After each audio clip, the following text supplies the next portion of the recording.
Selamünaleyküm. Geçmiş olsun. Bilek. Evet, ayak bilek.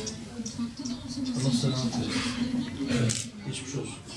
Kefaret olsun inşallah. Sağ olasın, Allah razı olsun. Allah bir daha bir acılar yaşatmasın. Sağ olun. Bir ihtiyacın, bir sıkıntın var mı? Yok, çok şükür. Evde can kaybı yok inşallah. Yok.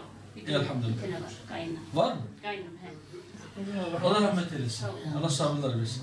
Sağ olasın. Çok teşekkür ederim. Nasılsın? Sizi görünce çok iyi oluyorum. İnşallah. Nasıl iyi olmayayım sizi görünce. Allah da iyisin. Allah akşam işte. Sırtın pek olsun. La valla halim yok ha.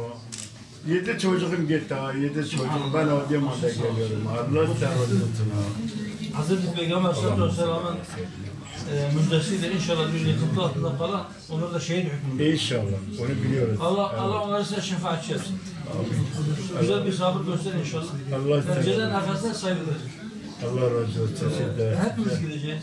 Onlar belki biraz erken Bizi gidecek. daha da eksik etmeyin. Allah yardımcınız olsun. Sağ olun. Sizin için yapabileceğimiz bir şey var mı? Sağ ol bana baba. Teşekkür ederim. Allah'a emanet olun. Sağ olun. Geçmiş olsun.